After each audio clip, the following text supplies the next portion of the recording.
Good morning and welcome to the GDFL Netball show for round 5. Now we've got our special guest from the Belmont Lions, Fiona Neil or Dijon. How do I pronounce Dijon, it? the J is silent. There we go. Welcome, Fiona. Thank you. Going to have a chat about what's happening down at Belmont at the moment.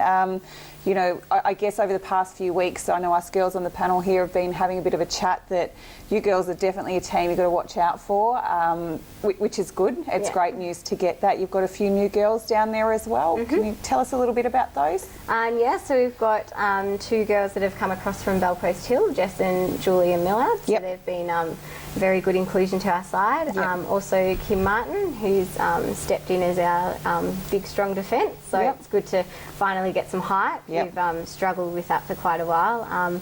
My younger sister Brianna has joined us from back in Simpson, so the CDNFL.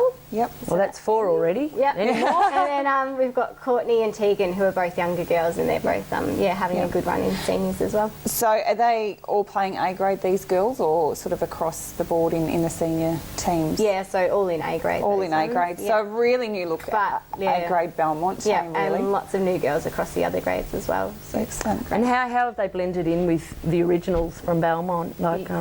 Yeah, very nicely. We did lots of pre-season. We started in November, so lots of that, and we had huge numbers that unfortunately not everyone was able to get a game. So we had to enter a Monday night netball team down at Cardinia to for those other girls. So yeah, really nicely, and it's nice. We've got a bit of height, and it's good to have some new girls in all grades. Yeah, excellent. And injuries coming up to round 5. I know from West's point of view we've got quite a few on the board. How are they going down down at Belmont? Got a few. We've had a few girls that are having some troubles with their backs, and a few, I think, got one that's got some shin splints, which she gets those worked on each week. Also, Shani in the A grade, she's possibly done an ACL. We're not quite sure at this stage. We're hoping it's just the medial ligament. But she'll be. Well, even medial's a bit, terrible. 6-8 weeks for that, at least. So let's hope that's all right. So. And an absolute thriller last weekend for you guys. As you talked about in the first segment, Inverleigh 26 over Belmont 25. Yes, 1 goal. Yeah. Could you have won that game? Well, you tell us about it. What happened in that game? Was it up and down all game, or were you behind the 8 ball and had to come back? We were behind probably 4 or 5 for most of the game, so it was always in reach. And we made a change at 3/4 time in the goals, and we had Tegan step in, our younger goalie. And was that for height or anything, Karina? Like, was it for height, rebounding, or was it just for the movement in the circle? Or probably a bit of both. Movement, accuracy, just we were 4 or 5 behind probably the whole game, so you needed that lift in you. Something needed to be changed, and but unfortunately we almost got there, but not quite. So I feel, and all of us felt that we could have and probably should have won that game. So we were all very disappointed. Do you think if you had made the change earlier, like at half time, whether that probably would have been the difference, or do you think there were just some mistakes across the board that could have let you down?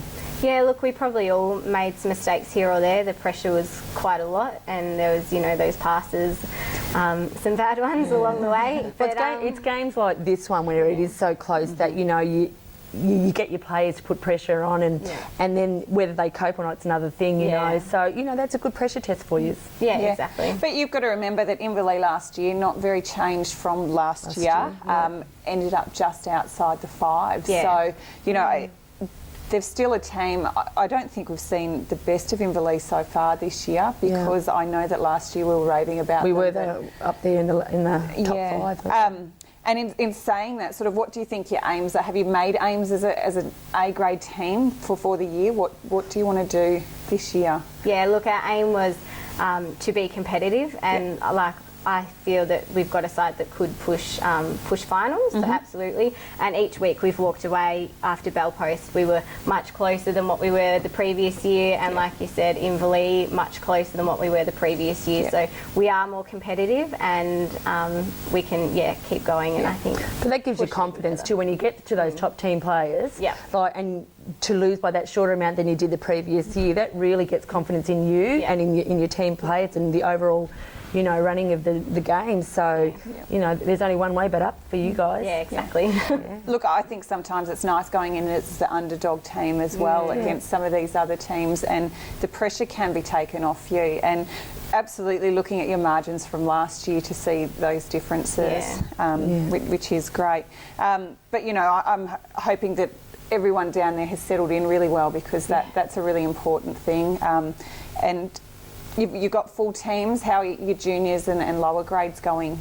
Yeah, all going really well. The C and D grades are both in the top 5, and juniors, previous years we've even struggled to fill junior sides, so it's fantastic to have all of those there. And we've got a lot of the girls that are playing up in the senior sides. They're the ones that are coaching them and really enjoying it. And we've got a bit of a mentoring thing happening there as well. Yeah. So who's your senior coach? Emma Jones. Okay, and she does A and B or just A? She does A, and she co-coaches C grade. Okay, and she was there last year. Yeah. And so who are your other senior coaches for BCD grade? So there's Caitlin Watson, who does B grade. So I think this is her first year here as well, so that's really good. She's stepped up and does a lot for the club. And then Emma and Kristen co-coach C grade, and then Alison Lancaster does D grade. Yep, excellent. You know, it's sounding so much more positive up there this year. And committee-wise, have things changed around there? Yeah, slightly.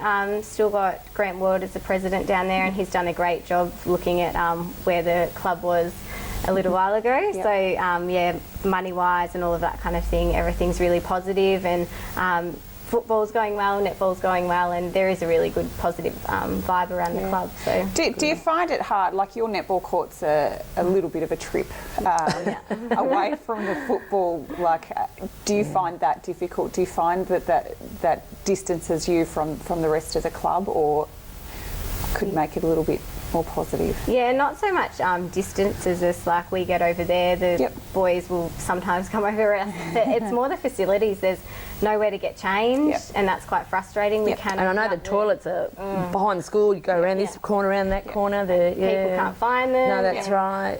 Yeah, like it is frustrating, and we've been pushing. We've got the money there for new courts, but the council just won't pass it. Where would they put them? Would it be down back where near that the car footy park oval? is? Like there's a little car park down at the near the car park, and it would probably go into some of the parkland, so that's why it's such an issue. Okay. God's sake. But yeah, like it would be so good. Yeah, it is. Yeah. Well, the thing is, for your club to get forward, to move forward, it would be so good to have it right beside the football and to have you all in one club in one area. Absolutely. So, and even we had to write up I'm not sure what you call it, when the umpires had to write up that the court wasn't up to scratch, because as soon as it rained on the weekend, there was girls slipping over here, there and everywhere, and it's just dangerous. They had to warn us to back off and not play too much, because it was just dangerous.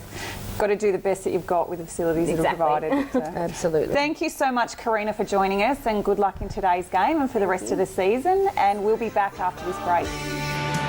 We are the Raiders from all around your lawn.